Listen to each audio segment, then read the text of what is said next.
I'm a fan of fantasy, so I listen to Easy and Alan on their Just a Fantasy Fan podcast. During the show, you can live chat with Easy and Alan at LennyMelnickFantasySports.com.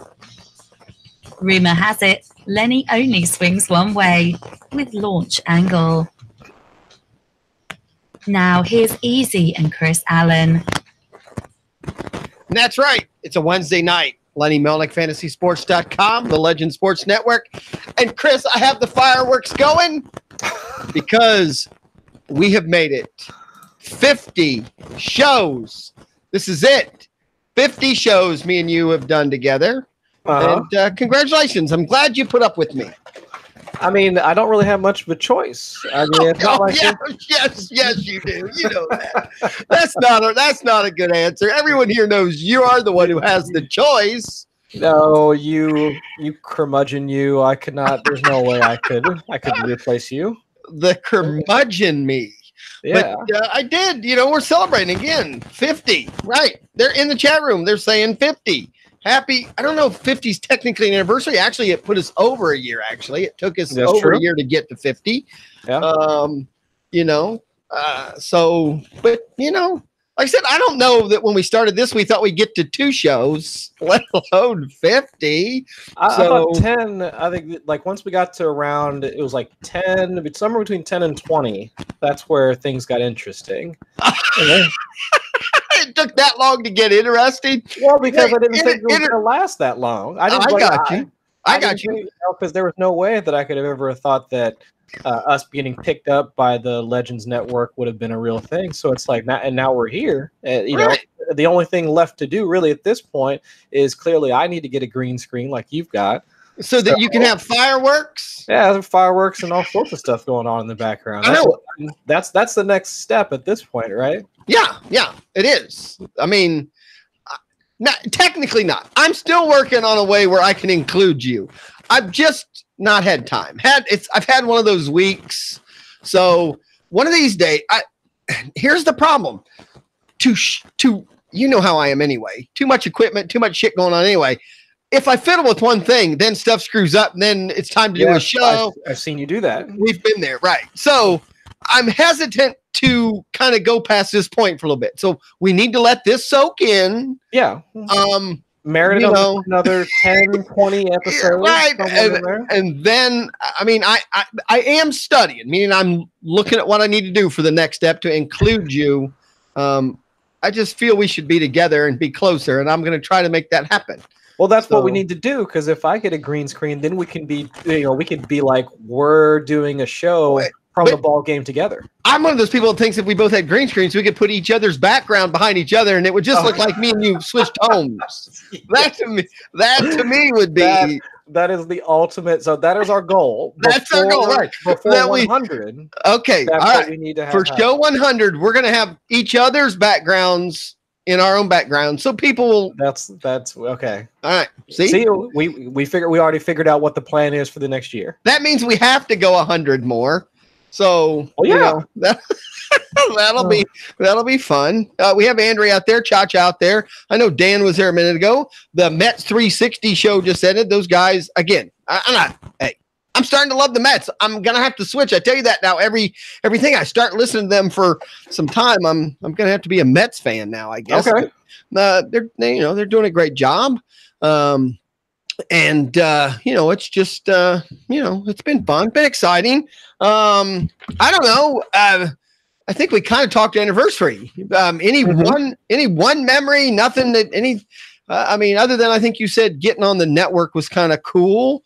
I would say our very first show. I think was the most memorable. While we were trying to figure out the cadence, like who's going to start, us agreeing with each other. Right. We do not agree anymore. Right. No, we definitely don't agree anymore. We realize that no one cares that we agree. Exactly. They want us fighting. Okay? They want drama. Last night we had drama. Well, I peeked in. My round table had drama last night. I heard 6 people, including Andrea, on last night's roundtable. Well, then you were close to where the fisticuff started, and there was a few verbal comments, and a few people left the room, and I heard there was some, there was a little bit of angst on the call last night. So. I know. Right now with your schedule, Tuesdays. Andrea's in the chat room saying, "Shit, did you hear her cussing?" So, oh yes, I heard. She was right. Andrea is our age restriction issue. So my virgin ears, your virgin ears, completely bleeding. It was hurt. I was hurt. It was hurt. I was really surprised, hearing those types of things coming from Andrea. So I was a little bit disappointed. I'm not gonna lie to you. Those kind of. I'm not gonna lie to you. Yeah, well, that's good. Well, that's good. A little bit. Well, I'm gonna drop down the fireworks right now. And it's just I didn't want to distract all the viewers out there on YouTube and everything. You can only blow out the candles so long before you have to before you just have to grow up and take it. So, but no, we had a good show, fun show. It's a blast. I love doing it. Last night again, I just sat back. A couple things got said, and then it went on a roll. And then somebody said, blah blah you and blah blah blah. Fantasy people in sports. People that are really into their teams or their sports. Yeah. Man, I mean, the fuses can get short in a hurry.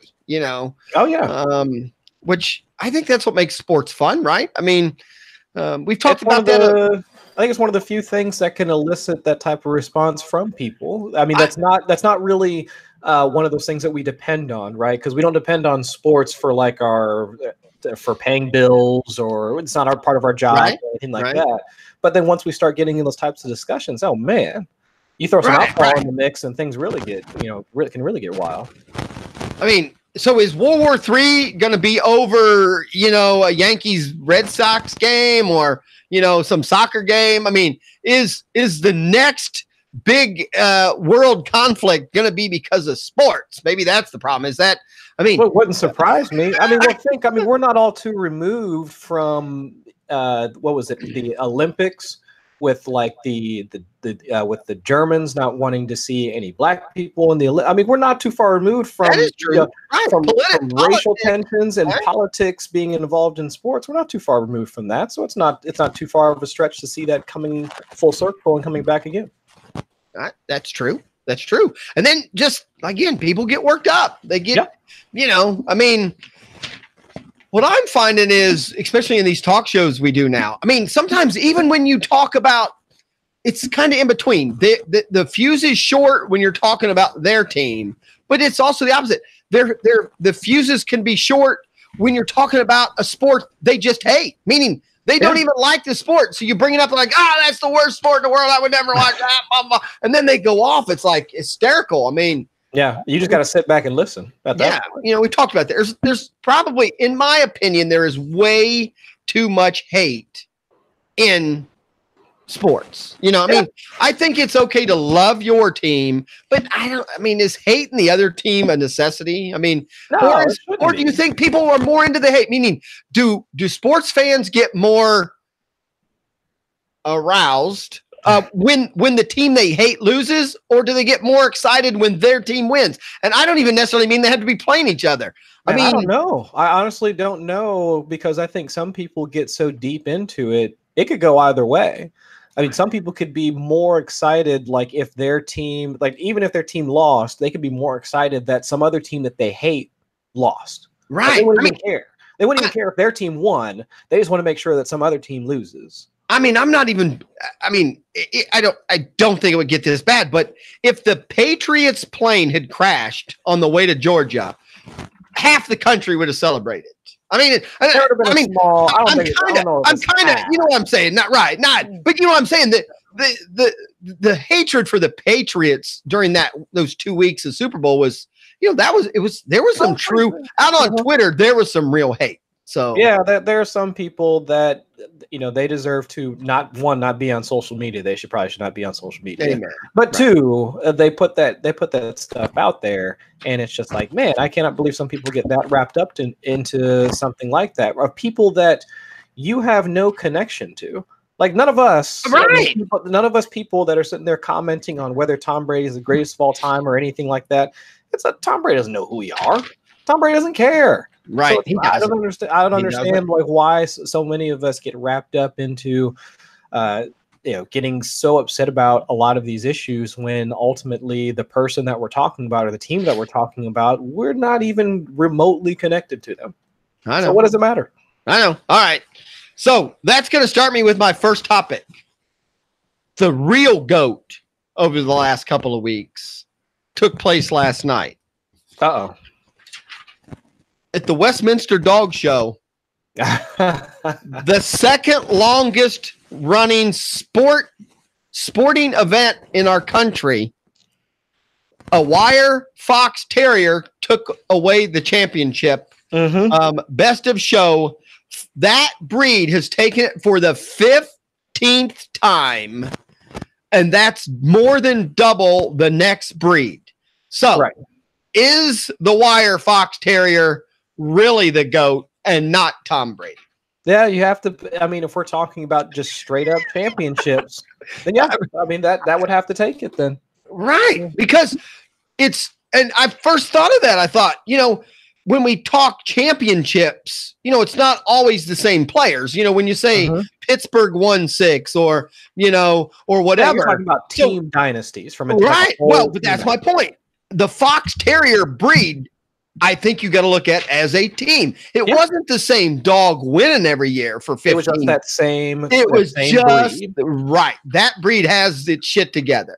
Meaning that's a dynasty right there. That is right. That's a dynasty. 15 championships, double the next. I mean, to me, that's GOAT. So Tom Brady now has to stay in the league long enough. He has to win 9 more championships. At least if he wants to beat out the wire fox terrier. So he has to play until he's 53, right? I think he's like 43. Yeah, I think he has to play until he's 53. I mean, you gotta keep going. I don't know if you know, there was over. This is what's a little. My family, and we've talked. These weird events. My family, we watch the Westminster Dog Show. I mean, it's not the Super Bowl, but it's on our calendar. We know it's on. We're gonna watch. Over 2,800 dogs participated. Sure. Okay, to narrow it down to 1. I mean that's. It isn't just a handful of dogs. No, they start with over 2,800 to come down to the best of show. That's a long day.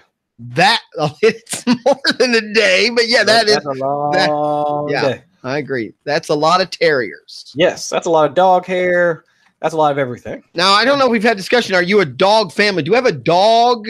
We have 2. In your household? Okay. Yeah, we have what kind of breeds do you have? Are you sitting on a wire fox terrier? Are you with the GOAT breed? No, I do not have the GOAT breed, or else I would have been screaming that, I'm on the team. All right. We're not on the team. We've got a Cocker Golden Retriever mix, and then the other one, she's a mutt. We got her as a rescue, so I'm not sure what she is. Probably still in my life, I'd say those are better dogs than some of the pure breeds. As far as easy to deal with, blah, blah, blah. I have 2 pure blood things over here on the couch that are dumb as rocks. We have the Boston Terrier, and then we have the Pug. Now, the Pug did get second. Now, here's another controversy that happened in the Westminster. In the toy group, and again, I am breaking this down. I'm sure we have the chat room and our YouTube follow. They're riveted. They're riveted. I'm breaking it down. In the toy group, I can't pronounce the name of this dog. It's some breed. I've not heard of it. Some little brown hairy thing. Let's go with the brown hairy breed. All right. Wins best of that group, meaning it's the best of the toy group. So it will be one of the 7 dogs to go to the finals to try to become, the overall champion. it gets DQ'd. The dog gets disqualified. Why? This is the first time in the history of an event that's been going on since 1877. This is the first time it's happened. Now, they said it's happened in other big dog shows, but this is the first time at Westminster. Because somewhere, and they weren't real specific, somewhere in the lifetime of the judge and the breeder of this dog, all they would say is their paths had crossed. The judge and the owner of this dog, or the person who bred this dog, somewhere their paths had crossed. They didn't say they were sisters. They didn't say they were husband and wife. They didn't say if they just knew them. They didn't even say if they just happened to be at line at Wendy's together that day. But they knew them. They didn't even really say it that way. But wow. I'm assuming, yes, at some point they had, now here's what's a little funny. The person who judges that part of the show is an expert in toys, meaning they're an expert in that class. Right. So they probably raise or deal with that class more. And they even said that, so there's a chance that judge even raised that type dog at some point or bred that kind of dog. But now, so that's the first controversy. The second controversy came up was it's not in the rules anywhere. This has never happened. So it wasn't in the rules that the second place, which they don't call it, they call it like the first runner-up or whatever. Yeah. The first runner-up could not go and then be in the final 7 to at least let that class have a dog represented in the final 7. So there was only 6. So this wire fox terrier, the Tom Brady of dogs, technically won, with a little less of a, 1/6 did he have to win instead of beating a 7th dog. So there is a little controversy, there is Puppygate is definitely a part of this. Can we not do that? I thought it was funny that they don't have a rule set up to where the second place dog then could come up and participate. Yeah. So they can pull them up if somebody else gets DQ'd. I mean, like, that doesn't make sense. How have we stayed on for 50 shows with this kind of in-depth dog show coverage? That's wild. Right. No one else is doing this. You don't get that. You don't get this type of analysis anywhere else. Oh, see, wait a minute. Andrea's in there. I think she just posted what went on. So the handler had been ruled ineligible and would have to leave the ring before the dog. You can rest assured. I don't know if that's it. Okay, a distant working relationship is what she's saying in the thing. See, I was watching it live, so I'm just going by what they came on and said. This was they like knew of each other somehow. Somehow. And they even say the word distant relationship. I don't even know what that means, That doesn't even make sense. Trust me, I have a brother that I would consider a distant relative. Right. I haven't done close to 50 shows with my brother over the last 10 years, Chris, and me and you have done it in a year. But then even if they did, like, on what grounds were they ruled ineligible? That doesn't make any sense. I don't know. I mean, if someone figured out that some of the referees of the Super Bowl were somehow related to Tom Brady, there'd be no end, right? I mean, there would be no end. So, all right. I just still enjoy watching the dog show. Now, just quick, because we've too far. Do you think it's a sporting event? Yes, I do too. Dogs or animals to me can be they work, they practice, they are treated like an athlete. So that's not nice to call a dog ugly. Who called a dog ugly? Oh, somebody. I don't know what Andrea. I didn't call it ugly. Now, see, we had an emergency yesterday. My daughter's bulldog had emergency surgery yesterday for swallowing a rope.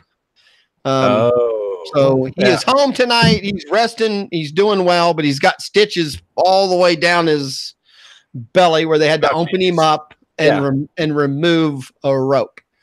So sad. Yeah, that's sad. I told my daughter that it is sad and it's not cheap either. No, yeah. Having a rope removed was not cheap. Yeah.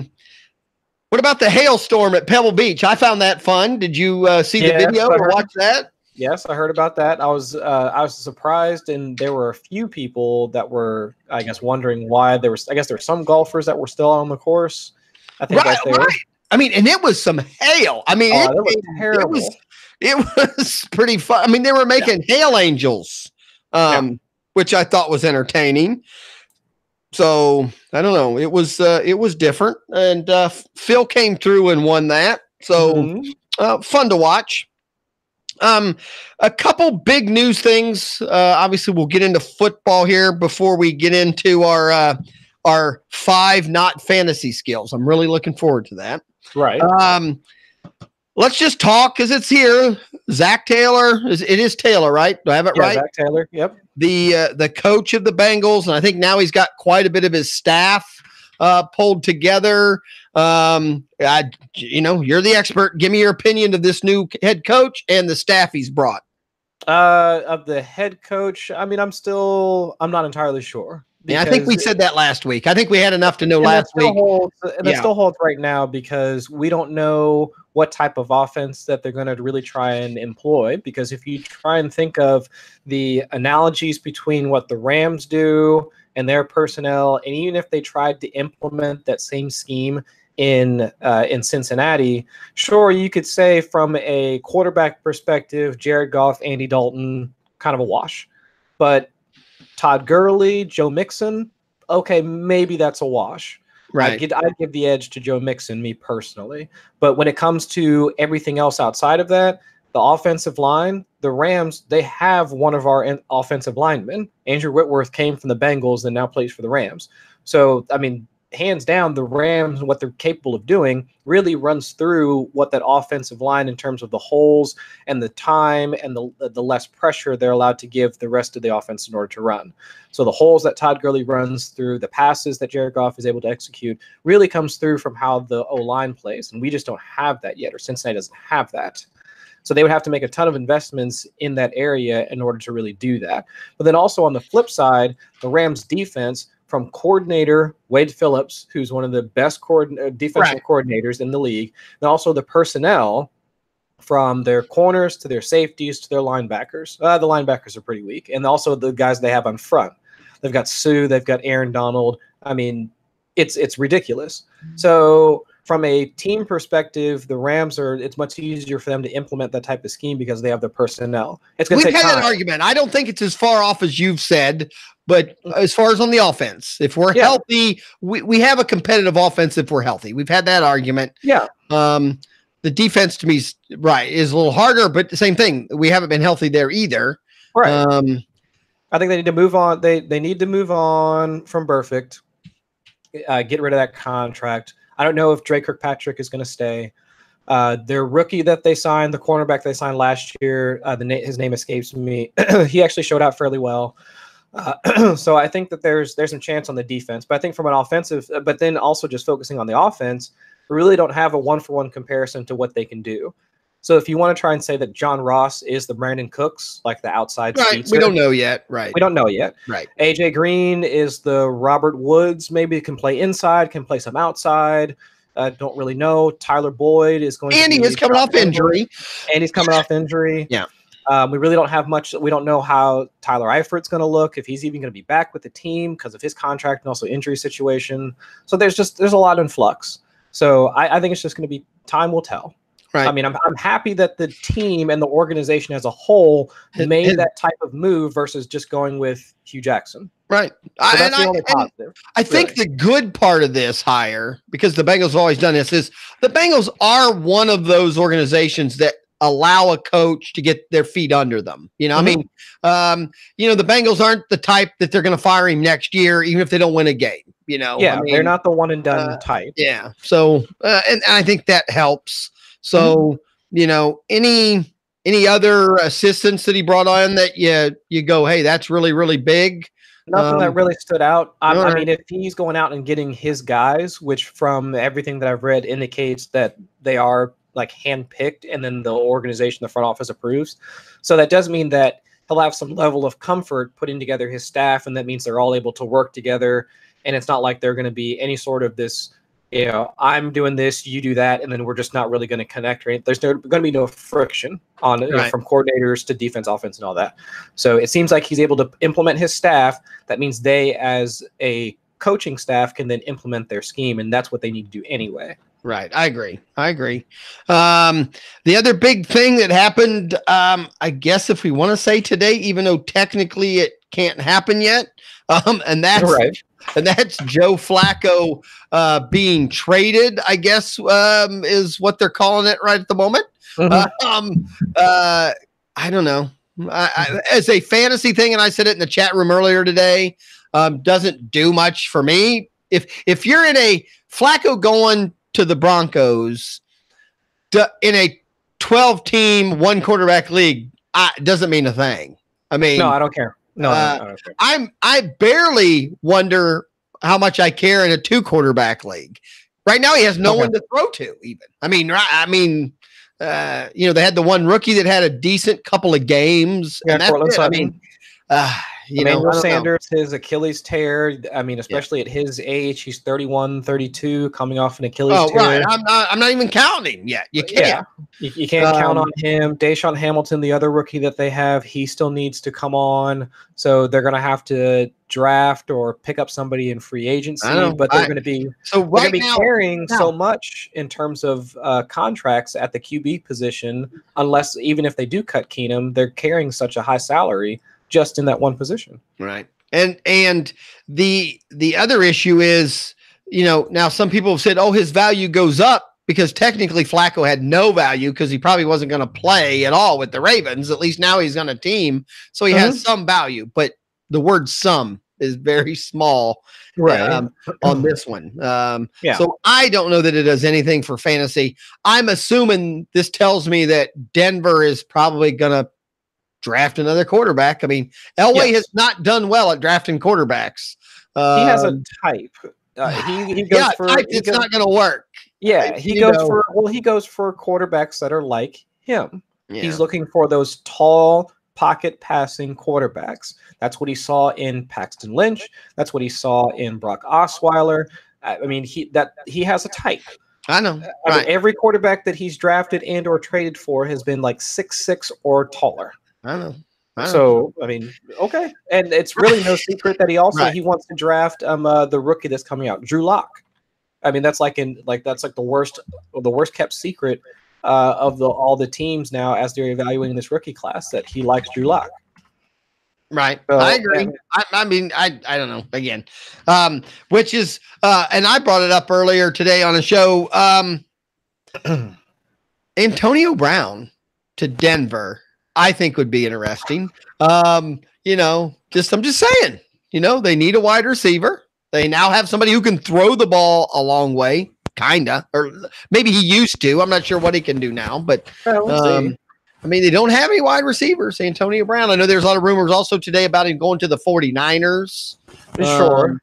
That was all over Twitter today that, they're swooning him, but technically he's not been released or anything, right? I mean, as of right now, Pittsburgh still owns all his rights, so nothing's going to happen. Yeah, from a contract perspective, it would be stupid for Pittsburgh to cut him because they would lose so much in dead cap. So there's no reason for them to cut him. So unless a team comes through and offers to pick up his salary, which is less likely, it's not going to happen. Right. Then you have Philadelphia that now has 2 quarterbacks. It looks like they're as of right now, they're going to have 2 quarterbacks at least for a while. I don't know. Do you have anything in your mind that makes you think which one they're going to actually keep or start or play with? My guess is I'm leaning towards Carson Wentz starting and then playing throughout the season. I don't think whatever injury, his back injury, they're gonna give Foles all that money to truly just be a backup. That entirely possible, considering what he's capable of doing, and then what he's shown. Right, that Wentz hasn't stayed healthy yet. Mm-hmm. So that's a tough one. Yeah.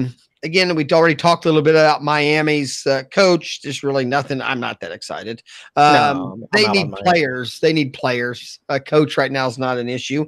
Here in Ohio, Kareem Hunt is now signed with a team. Now you make a face, but for fantasy, to me, this could be big if he plays. We don't know yet what's actually going to happen.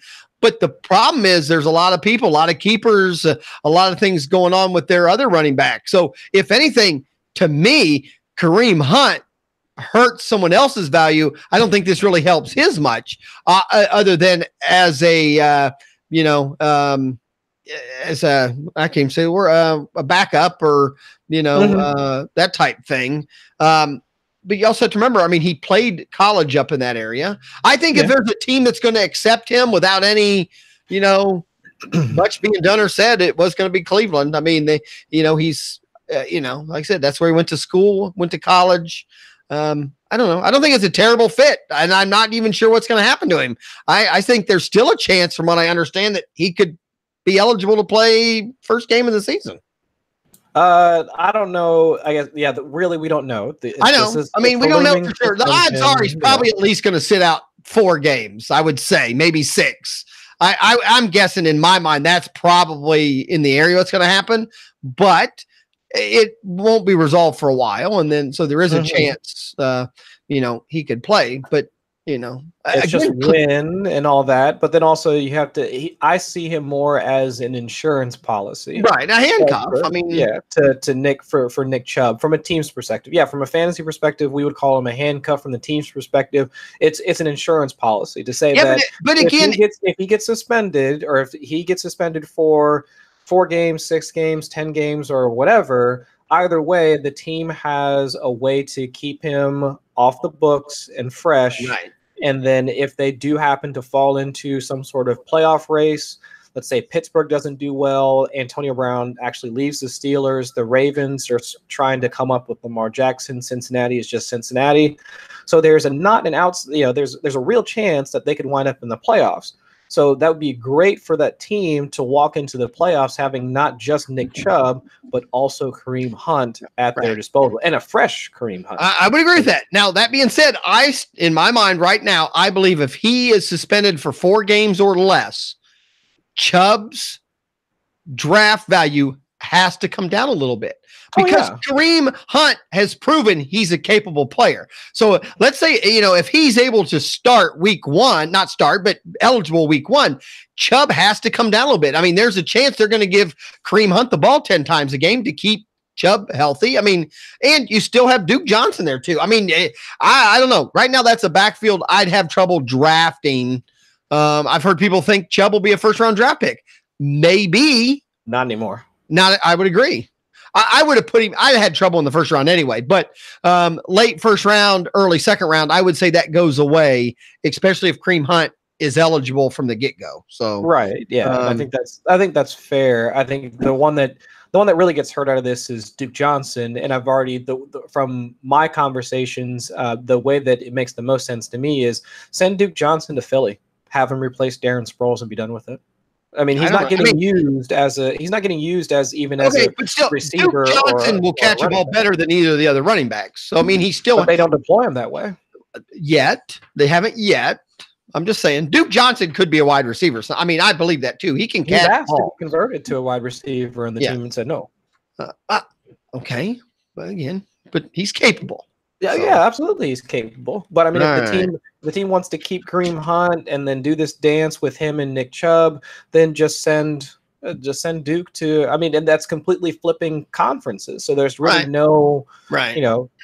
Well, again, just sending, you don't just send someone. Obviously, you have to have a deal. Things have to work out. I mean, I think there's a lot of teams that Duke Johnson would be a capable running. Hell, right now he could probably start in Denver. I know they have a young guy, but he can catch the ball on the backfield. So can Philip Lindsay for the Broncos. Flacco, can throw to everybody now. Flacco be ready. The tight ends in Denver will be what you want to look at. Because Flacco always throws the tight ends. So so Jeff Hireman, Matt Lacoste, those guys. But send Duke Johnson to Houston. Have him play in Houston. All right. Again, Lenny Melnick, FantasySports.com, Legend Sports Network. I know out there they're all baseball guys and they're just rolling their eyes. That's why there's no one in the chat room. But that's fine. We had some football news. It'll go away here pretty soon, I think. Any other football news I missed before we move on? I think that was the big one from today was the Flacco news, Right. and then the Kareem Hunt news from the other day, and that's ruffled a lot of feathers, especially in the dynasty community. I mean, obviously because Nick Chubb doing what he did after his rookie season, and then now looking at his impending workload. I mean, that's kind of a big deal to have somebody like Kareem Hunt come in. Right. So, baseball pitchers and catchers reported. I mean, it's springtime. Heard about it. Mm-hmm. It is. I heard about it. It is springtime. We are going to have baseball, and I know you don't follow baseball much, but the big news in baseball is the two big free agents that have been available the whole off season haven't got signed yet. So there's a lot of people talking baseballs it's a conspiracy, but that's not the word I want to say. They're conspiring. Is that right? You're the smart guy conspiracy, here. Yeah. Right. I mean, I understand what some people are saying when they say that, but my opinion, I'm asking you, is a room full of owners and a couple lawyers and a couple heads of the NFL office come in and say, guys, we're just letting you know, in the next few years, some of the money from TV and some of the sponsorship stuff, we're convinced is going to be dropping a little bit. So we're just letting you guys know that because you're businesses, we feel it's right that, in the next few years, things, can change. So, and it's already been proven in baseball anyway, that long-term contracts that are 10 years long and 8 years long on older players don't really pay off anyway. So yeah.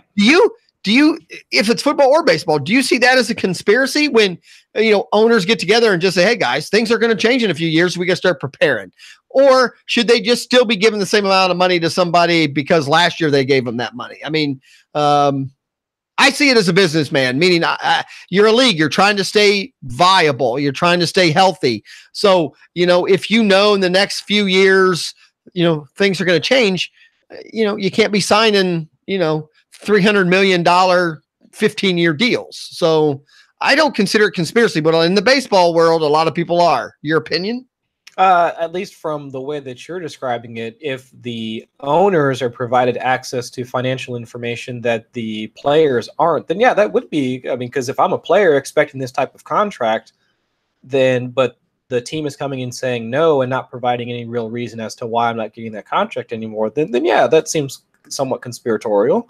Because why wouldn't the players also be provided that same information so that they can start structuring deals that would be also my argument? Okay, I'll play the devil's advocate. My argument would be that the Players Association should have people going the same way, going, guys, we've looked at the numbers too, and I'm not talking books like they haven't seen the books. As in baseball, those books are tight.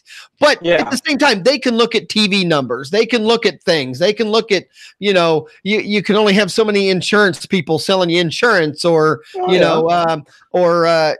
drugs for old men. So I would think at some point somebody should also tell the players, hey guys, in the next few years, money might shift a little bit. So you got to go into this with a little bit, broader, option base or whatever. So I think that's my point. Is it because especially in baseball, we know for a fact that the Players Association doesn't allow players. There's no, in baseball, unlike in football, there's the hometown contract, stay here and we'll give you a little less money. Tom Brady would not be allowed to take the word allowed's. I love doing the air quotes now. People can see me. Technically they're all allowed, but in baseball, it is so frowned upon, because those big contracts base other people's contracts. So they don't want the Manny Machados and those taking hometown discounts or taking a deal that's for something I want to go play with him and win a World Series. Go get the biggest amount of money because we want everyone else to make money. I mean, that's I can't say the word, damn it, Chris. Conspiratory. You almost had it conspiratorial. You know what I'm saying? Yeah. So that's my point. If football does it all the time, there's a lot of quarterbacks, especially, take crazy deals that, Tom Brady obviously could be one of the highest paid quarterbacks, but he has allowed that money to flow through the team so they can win World Series or Super Bowls. Well, in baseball, that doesn't happen.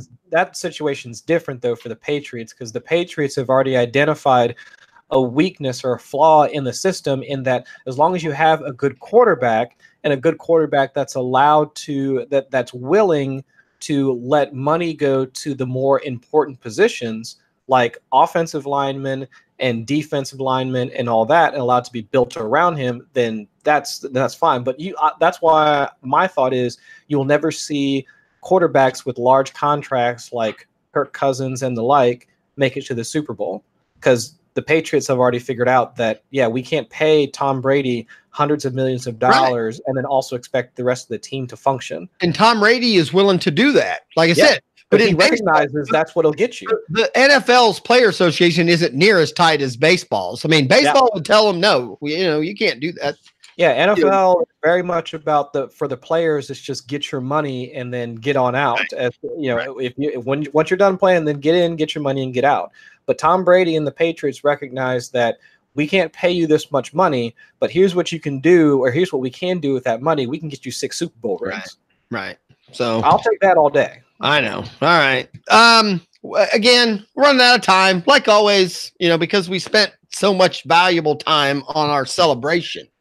And then worth it, though. And then breaking down, it's well worth it, right? And they did say in the Heat chat room, Doug Boyles did post that the judge Peter Green had a long-term partnership as a co-owned dog with a co-owner of the other dog back like 8 years ago or something. So same thing. They really don't. I mean, technically probably didn't have anything to do with the dog winning, but they did. That was the punishment. Last quick thing. I know you're not a big. I mean, also pitchers and catchers reported, but NASCAR starts for real. We have a real sport going on. And I guess we technically had a real sport. Just a quick, maybe we'll get into it next week. I didn't even watch it. I forgot it was even on the new football league. AAF? What? The what? The IF? AAF? Yeah, right.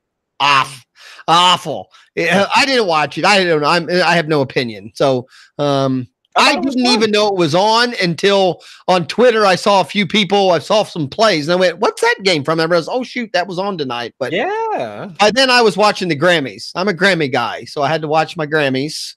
Gotcha. So again, it's one of those big events I have to watch. I had to be watching the Grammys. So no, I had to check out the AAF. It's exciting. I mean, to talk about Trent Richardson in 2019. Right. Okay. Right. Which that's the only play I've heard talked about, actually. Christian Hackenberg, he was back out on the field. He still sucks. I know. Well, let's break it down next week when we want to talk about, because I do the key to me. I might have to watch a few games because to me, some of the rules they've added, I'm interested in. Yeah, that's the whole point. So, I think from a product standpoint, they're doing some good things that I think the NFL. Am I right or wrong that this league is somewhat? I don't know if supported's right, but is at least the NFL is saying okay, meaning are some of these rules being tested because the NFL wants them to be, or is this league independent and the NFL might just? I think that it's independent, and I mean, it would behoove the NFL to look at how the fans and like the players, coaches, and like how everybody responds to those rule changes, because they did stuff to like what is it, like kickoffs? They switched that around. Yeah, there isn't any, right? Yeah, and punting, that's not a thing. So so some of these things that the NFL should take a look at and see. And am I wrong? Is there a referee in the sky or something like that too? Yeah, they have a different view or something like that. So all right. We'll get into that next week because I didn't watch enough to discuss it. So yeah, really interesting. All right. Luckily, we have now there's no show after us. So again, no one can compete with us, Chris. So everyone who comes on after us ends up quitting after like 2 weeks. We're 50 shows in, and we've actually finally been on Wednesday nights for a while. Wednesday at 10 is kind of now set. My cereal box decoder ring is set to Wednesdays at 10, so I know we're good. Right. Okay. So luckily. luckily, we have 15 minutes to change fantasy sports altogether. And we had, which I found it. Hold on, Chris. I had the 5 commandments or 5 skills. Hold on.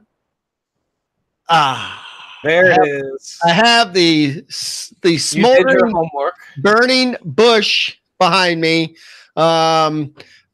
So yes, I did. Yes. What do you mean? This is the most fun a guy can have is doing this. But I have been up on the mountain, the burning bush, and I come down. We did, with your help, the 5 commandments of fantasy were carved out, and those 5 skills, commandments, requirements of a good fantasy owner were: number 1, identify value; number 2, roster management; number 3, drafting; number 4, risk management; and number 5, trading/negotiating. So those were what we thought were the 5 skills. Tonight, that's why the bush, when we did these, the bush was flaming. It was the greatest stuff. As you can see, this bush has been snuffed out a little bit. This is smoldering skills.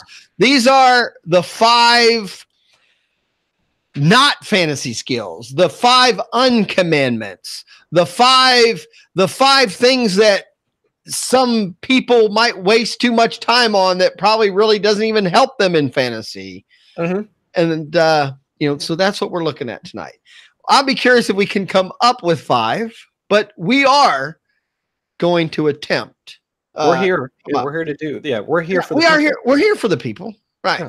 Yeah. The fire is down. You can no longer roast a marshmallow or a weenie, because this is where bad players go. Right. And I have to say, some of these, sometimes I see what I would consider better players doing things in my mind seems like a little bit of a waste of time. So here we go. The 5 non-commandments of fantasy. And we didn't discuss this ahead of time because that's the whole point. We're going to bring it up. And so I'll ask you first, and then we'll just start adding up. What do you see as the number 1 non-skill that's treated like a skill, or the number 1 time waster that you feel? And, hopefully it rolls to all fantasy sports, but if it's just general to one, we'll go that route too. But what is your first, what you feel too much time gets wasted on? Too much time, I think, gets wasted on diving into like the start sit aspect of things.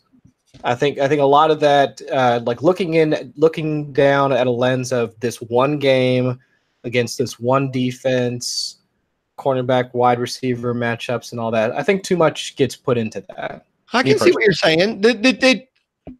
Most good players, and I found that too. Most good, and I did a sit start show, and I would agree with you that in most cases, when people were asking the questions, in my mind, I'd go, "Who gives a shit? Play one or the other," Right. So yes, I think I see where you're going here. That a lot of time and a lot of mental frustration is done with sit start questions, and I think that rolls over to baseball and even basketball now. You know what? Start your better players and be done. If it's questionable, start the guy with the best matchup and go on. Sure. So right now, one of the 5 least important skills of fantasy is sit-start decisions. Yeah.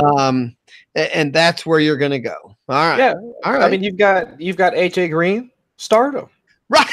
Right. What are we arguing about? Right. I agree. That one.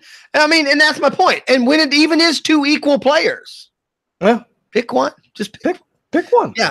Last time I checked, all the coins made in America had a heads and a tail. Everyone. I'm pretty sure.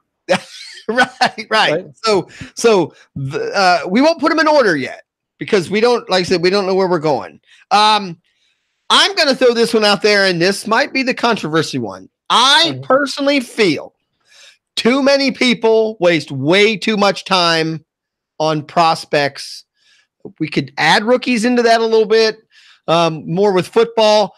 To me, definitely baseball.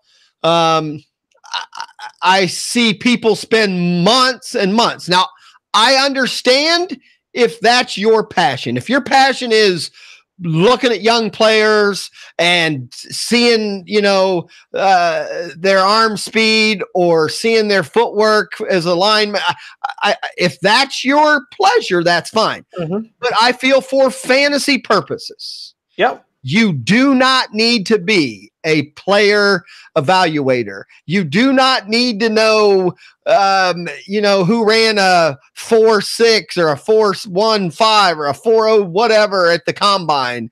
I don't think in any fantasy league, but definitely in any home league, I feel way too many people spend way too much time on prospects and rookies.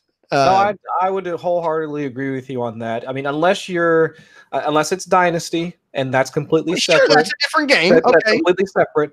But for redraft purposes, I think there is a lot of emphasis that gets placed on rookies. And I think that, and I would say it's not unfair. I mean, the response to some of the rookies actually showing out, but they've mostly been running backs, because we had Zeke completely show out his first few seasons. Saquon this past year. Todd Gurley has only gotten better.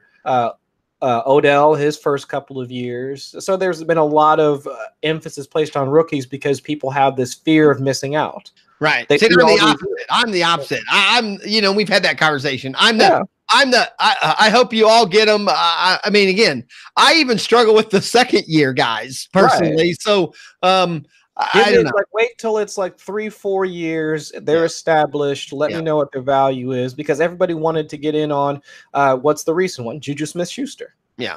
When he came out and then he put up, was it 1,200 yards his first season, or 1,100 yards his first season, 1,400. Well, right. Every year there's going to be that guy. But the problem is, what people don't realize is how many people missed on the other guys that weren't that guy.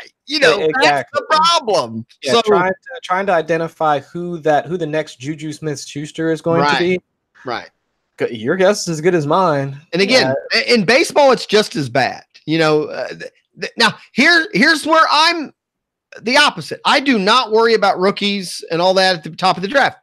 I'm the other end. At the end of the draft, where some people say, you just drafted someone's probably not going to make the team. You just drafted somebody. And I'm like, okay, but I drafted based on the team situation, that if this guy gets one break, he could be the starter versus somebody at the bottom of my draft that I know for a fact is the handcuff. You know what I'm saying? So, when I do it at the end. I look at and especially in baseball, these baseball leagues, sometimes you're drafting 30 players. I'm more likely to try and throw a few real long shots, at the end of my draft, that, hey, you know what, if this guy, has a good first month in AAA and comes up and is the starting outfielder, I got him in the 24th round. I would much rather have that guy than have a rookie I drafted in the first or second round that, is not doing anything. But that goes back to what we were talking about with our dues, in that we were talking about, one, being able to identify value, and then also being able to manage risk. Right. And that's two things that you have to balance when doing these things. Because look at this past season, everybody was all about Royce Freeman, running back for the Broncos, and look, he got beat out by an undrafted rookie, Rashad Penny for the Seahawks, and he got beat out by Chris Carson. Right. Ronald Jones for the Tampa Bay Buccaneers. So there's just so many situations that you are proving that we know what we're talking about. I'm just saying, there are a number of situations where for every Saquon Barkley, there is going to be 3 or 4 of these other guys that we are just so sure are going to walk into these same situations and produce these same numbers, and we whiff. It happens. Right. All right. So far we have 2. Too much sit-start concern and too much time spent on prospecting. Chris, do you have a number 3 thing that you see people wasting too much time, or, just an area where there's just not enough value, which is on the other list, meaning, you just can't accomplish enough and you're just, wasting I would your say time that there's, I think we do spend a little bit too much time, I guess, overreacting to news. So let's say unless if it's injury related, that's one thing. But with the way that we have such a quick, instant access to player news, if a player has an interview, coach has an interview, team says this, sources say this, unnamed sources say that, we react. The Flame has spoken to me. The way I have that worded is we spend too much time chasing headlines. That's absolutely correct. So I think that's what you're trying to say. That, somebody said, a coach said that Aaron Jones is going to be more involved. Right. Unlike ambulance chasing, we spend too much time in fantasy, chasing headlines. And again, especially the Tuesday morning stuff, Tuesday morning before we're setting our, doing our moves and all that. Everyone's like, oh, what, blah, blah. You know what? One, you can't do anything about it anyway. And two, you have to just wait till it actually happens. Yeah. And three, and I kind of had it separate, but I think in the same way, I think we could put coach specifically even added to this would be too much time listening to coach talk. That's the worst. We can't put that separate, right? Now that I think that all goes into the just chasing headlines, because that I think what comes out of it. Right. So chasing headlines / coach talk. We waste way too much time concerning ourselves with that type stuff. Yeah. All right. I'm going to go right down your lane here, sir. This year didn't happen that much. I think we spend way too much time. Unfortunately, this one is mainly football, but in baseball, there can be issues if you're setting a lineup, but if you're not doing daily, it doesn't matter. But I think we waste too much time with weather. I mean, I know you have some stats, but at the same time, it may even go with the sit-start part, meaning, you know what, set your lineup. I don't know. That one's one I had a question mark on. Do we spend too much time? I know there's 2 or 3 podcasts or networks that have like a 15, 20-minute segment on fantasy weather and all that. I don't know. I'd rather have breaking news on, inactives a little more in depth, maybe. I don't know. Oh, yeah, me too. Do we waste too much time with how weather affects fantasy? And this is your thing. If you say that we don't, then I'm fine. I would trust your opinion on this. Do we spend too much time freaking out about it? Oh, wholeheartedly, 100% yes. Okay, so thou shalt not freak out over weather. Yes, but but this is where I come in and saying that I just don't think that we have a firm grasp or understanding on what we're actually looking at. Because I think a lot of people, the narratives, and I've written a couple of articles on this already at 4for4.com, is that a lot of the narratives that are associated with bad weather, I've looked at them, and while there's a slight signal, there's no way that you can predict that for every single game. So like some of the ones, it's like, well, if it's really windy, that means passes are going to be shorter. No. Like it happens, right? You're right. All the time, we freak out, and usually we freak out for the opposite reason or the wrong reason. Yeah. A lot of it's just it's anecdotal, and there are probably a few games where people are like, "Well, I remember in this game, this is what happened," so we have those biases put in place. Right. But it doesn't mean every single time the wind kicks up that this is what's going to happen. That's just not the case. Right. I kind of agree. I mean, it's just one that I had written down because I don't pay. And has it ever bit me? Normally when it bites me weather-wise, it's a kicker issue. I should have paid more attention and went, that way. So that's legitimate because that actually there's actually something and unfortunately, and to me, that's no longer worrying about weather. Again, I've listened to people call big shows and go, I'll go back to your AJ Green when it's start.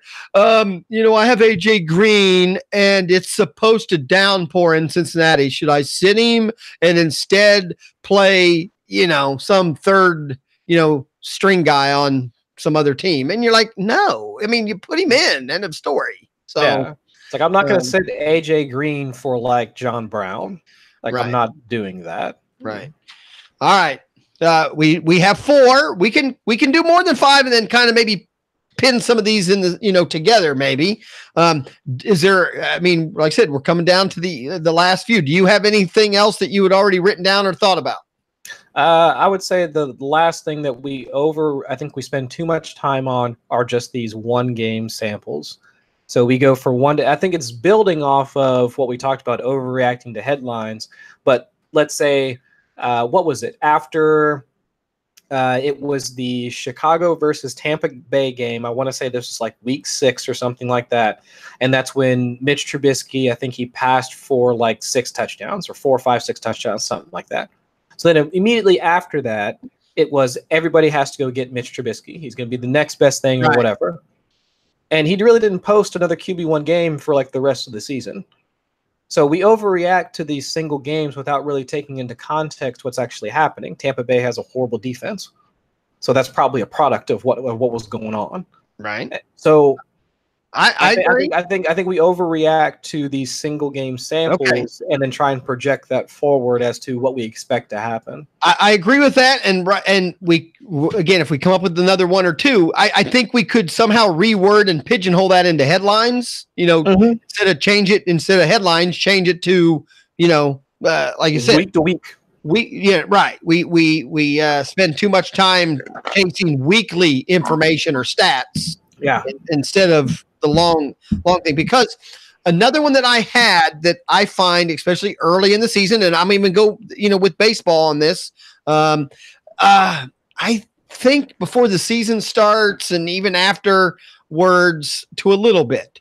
And I know you hear a lot of podcasters and people say, you got to know your scoring. You got to know your scoring. I do realize that, but I think we spend way too much time arguing and debating which scoring is better, because to me, it doesn't matter. Just know your scoring and play it. I think we spend way too much time debating which scoring system's better or worse. Because the purists want to do standard. Some people hate PPR. Half-point PPR, they say, is the compromise. Some people like tight end premium. Right. Some people like super flex. Right. I think it's a waste of time. Pick one, study it, draft your team. Yeah.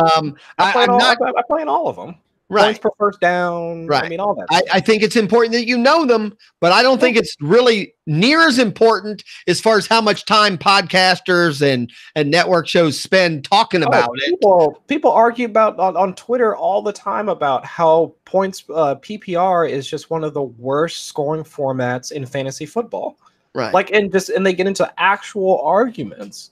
And I don't understand that we're talking about a fantasy football scoring setting. And it's even baseball. Baseball has the exact same problem. People spend too much time arguing over roto, head-to-head, weekly, daily. And I know everyone wants to argue if chocolate or vanilla or strawberry ice cream is better, but who cares? Well, it's not even who cares. It's when I walk into an ice cream shop and they go, all we have is chocolate. I'll say, I'll have a chocolate. I want ice cream. I want to play fantasy football. It's it's not that hard. Just let me play there are some people that will walk in and go, no, you could never. I would never eat chocolate. I mean, chocolate is. I won't even let that.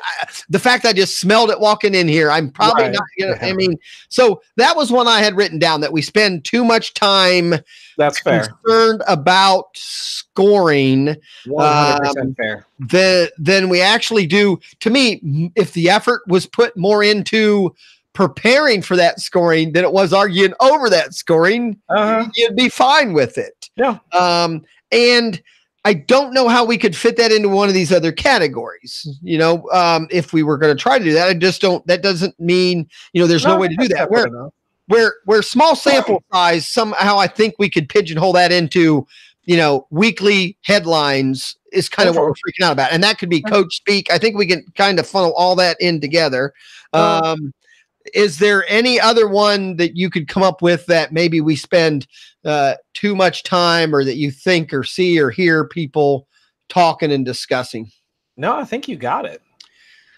We're truly going to get this down to 5. We're going to have 5. I think we're good. I think we've covered them all. Right. So let me just say them again, because now we need to put them in some kind of an order. So we are going to say that one of the 5 non-commandments, one of the 5 non-skills, one of the 5 waste way too much of your valuable fantasy time on. And this came directly from the smoldering bush. The first one that we came up with was too much time worrying about sit start. Meaning, technically the opposite of what we talked about, which was, I put my paper away, roster management. Technically, we're saying this shouldn't be part of roster management. You should have a good roster. You shouldn't have to worry about sit start. Technically. So that's one. You're wasting time if you're debating too much sit start, which to me also that goes to drafting. If you draft better, sometimes you shouldn't have to worry about that as much either. There's ways to manipulate that. Number 2, not in any order yet, but the next thing we came up with is too much time spent on prospects and rookies. That we feel that in most fantasy leagues, other than dynasty or keepers, is really, pretty much a waste of time. Especially because the big guys you're going to know about. You don't even have to waste much time knowing that, so-and-so is going to be good. Then number 3 that we came up with, we can kind of pigeonhole these together, and we're just going to kind of put that as, we spend too much time chasing weekly headlines. That could be weekly stats, or that could be coach speak. We get too wrapped up in what happened in one week and forget about the long-term thing. Then we decided we spend too much time freaking out about weather, or maybe just field situations in general, especially I think in football. I think I'm coming down now to me, home field doesn't matter a whole lot, baseball. I know there's a few parks where, hey, that's a home run hitter's park. That's a pitcher's park. The point is, though, if you still have a good team, how's that going to really affect your sit start people? You're still going to play your better people. You're playing your better hitters in a park that's not a hitter park just because they're your better players. And then the last thing, we spend too much time concerned about the scoring or the fantasy. I think scoring would just be it. The scoring system or the unfortunately I'm trying to word it because in football it's called different because you have roto leagues. Different. Okay, scoring / format. That's good, Chris. Yeah, you earned your money this week. All right. So there we go. Those we did come up with 5. Now we need to put them in some kind of order. And obviously this needs to be the opposite order. Because we put number 1 through 5 as far as the number 1, being the thing you should do the best. So this time, what is the one thing that if you told everyone never, ever worry about this, just take this right out of the next 10 years you play fantasy, do not worry about this one. What one would you put first? Coach speak. Don't worry about it. Don't worry about it at all. So we are putting number 1. The first thing that you can just totally eliminate would be don't listen to coaches. I think I kind of agree with you because especially you're during the season now, things happen. Somebody hits 4 home runs in a week, so you're trading for them. Somebody. So I agree. Number 1, don't chase weekly numbers or headlines. That's number 1 fantasy. Don't do it. Throw it out. Do it. Act like it's not even there. Yep. All right. Number 2, Chris, what's the second thing if you were to tell somebody, hey, you got to drop that out of your, that's not going to help you. That's not going to make you a good fantasy player. What would you go with number 2? Number 2 actually switched I'll say first, don't worry about the scoring format. Obviously learn the rules of your league, but don't worry about it. Right. Okay. So you're not switching up on me already. You're already switching up. You think the number 1 thing. Yeah, we spend too much time on it. Who cares? If you want to play fantasy football. Here's where I might argue with you on number 1 versus number 2. Because I think I would think scoring would be number 2. And here's why.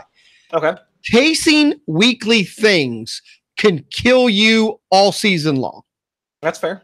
In most cases, the scoring format's only going to kill you the first month or 2 that you're preparing for the season and all that. So it's not going to affect your game as much. So I would tell somebody first, personally, their best thing is don't worry about what you hear. Don't worry about what happened today or this week. number 2, I would say, don't even worry about your scoring. Know it, draft for it, and be done. You don't need to. You don't need to. If you need to vote on it, fine. If they say, "Hey guys, you want to do PPR or whatever," yeah, you can have an opinion. But there's no reason to me to have an upset stomach over scoring. So I would put that one number 2, where you were getting ready to switch them. But I'll give you the final say. I'll agree with you there. So we'll go 1 and 2 the way that I laid it out. So number 2, fantasy don't panic over scoring or format. Mm-hmm. All right. Number 3, we're getting down to sit start, freak out over weather, prospects, and rookies. What's the number 3 thing you would tell someone you don't need this to be a good fantasy player? I would say weather. Don't freak out.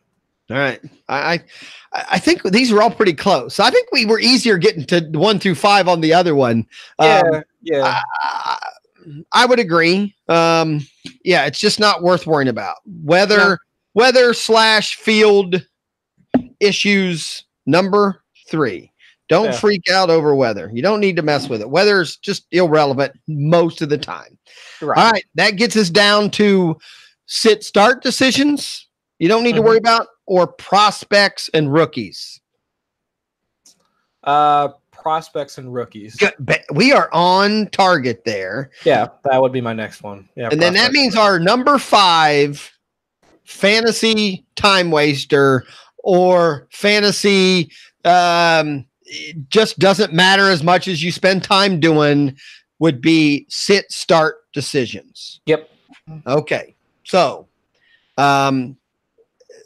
then I will read them back. I'm coming down from the mount. I have been given. You have the bush. You have the burning bush. We have the bush.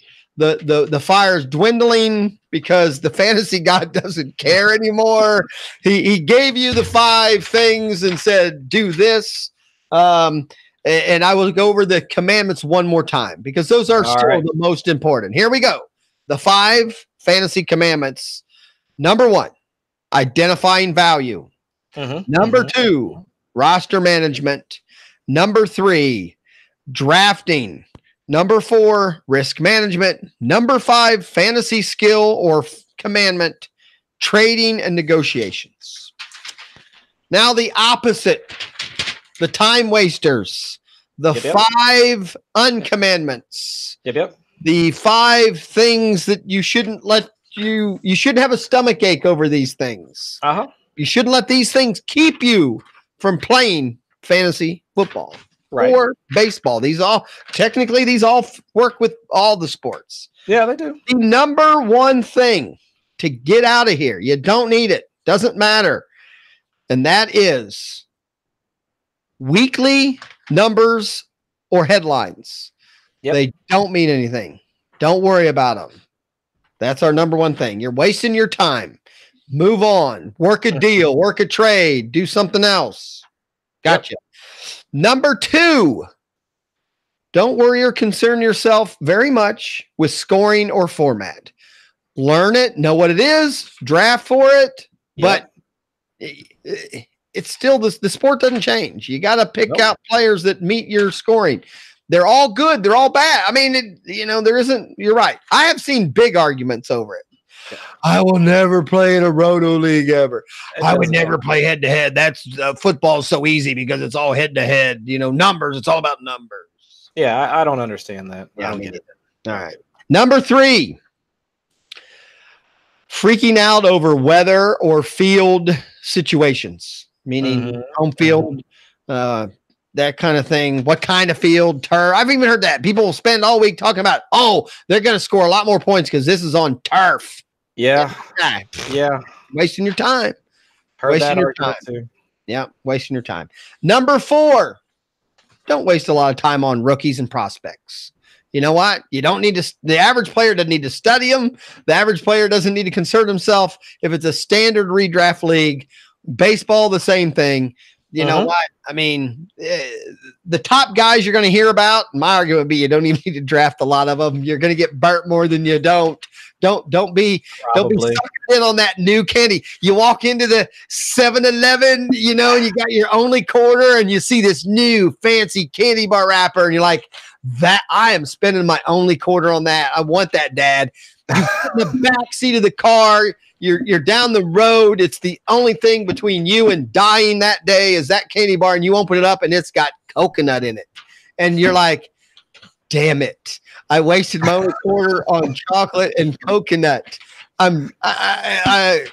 There's nothing worse. There's nothing worse. So number 4, don't waste your time on prospects and rookies. And number 5, which means it's the least important of these as far as, you know what, if you do it a little bit, probably won't hurt you anything. But in most cases, it's a little bit of a waste of time. We get pretty excited about it. Like I said, people have shows on this one topic, including myself. And that is start decisions. I agree. A lot of fantasy players they just got to fiddle, just got to tweak that lineup a little bit. Yeah. And you know what? Now we say that's one I just thought about. We didn't even talk about that. That could also be in here somewhere. Maybe we fit that in with sit, start, and lineup tweaking. Oh yeah. All right. We're gonna sit, start / tweaking, tinkering. Good word. You definitely earned your pay this week. We're gonna add tinkering to that because that's what it is. So don't concern yourself with sit, start, and don't get overwhelmed or get too deep into tinkering with that lineup. Don't sweat the small stuff. So there you go, Chris. We did it.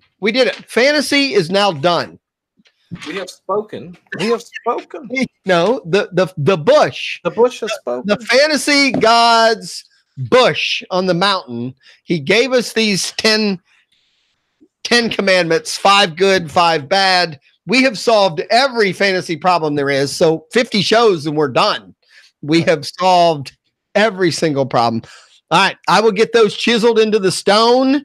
All right. And, we'll go over them. I'm sure I'll have a show where I bring that up on the round table and see. I'm sure they'll have, they'll bitch and moan about it. But, what can I say? Of course. All right, Chris, I had a good time on our 50th. Happy anniversary. It's not an anniversary. It's just happy 50th. Happy 50th. Absolutely. What is 50? 50 isn't 50 gold?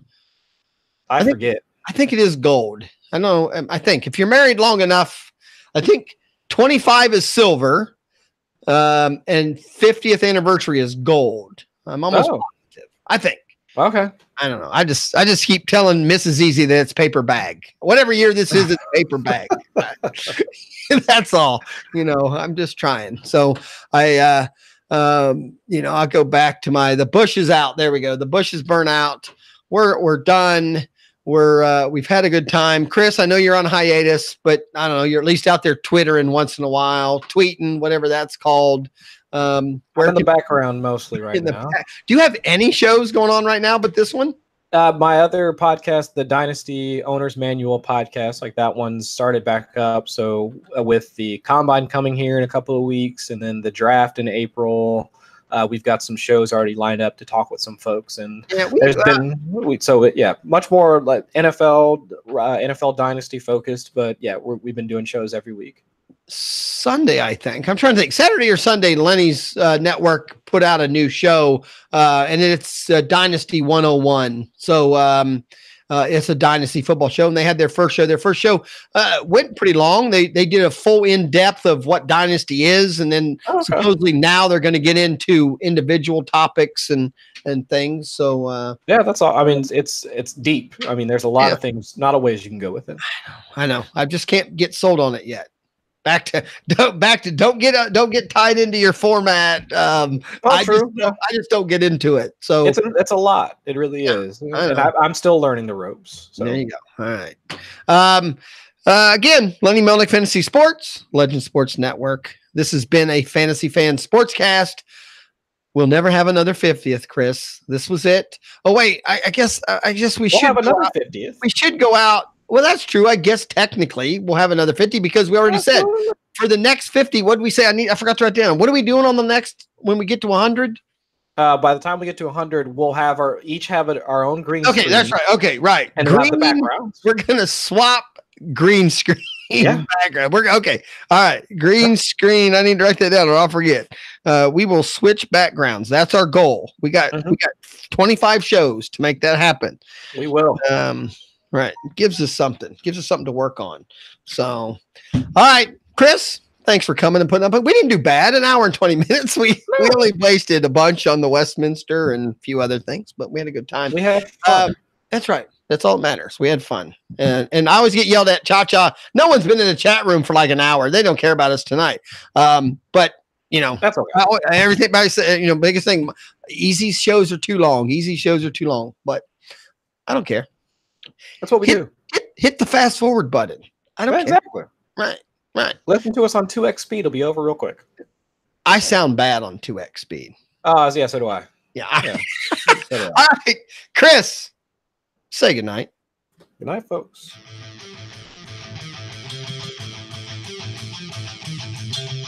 This has been Just a Fantasy Fan podcast. And to keep your fantasies going, follow us at justafantasyfan.com. Say good night.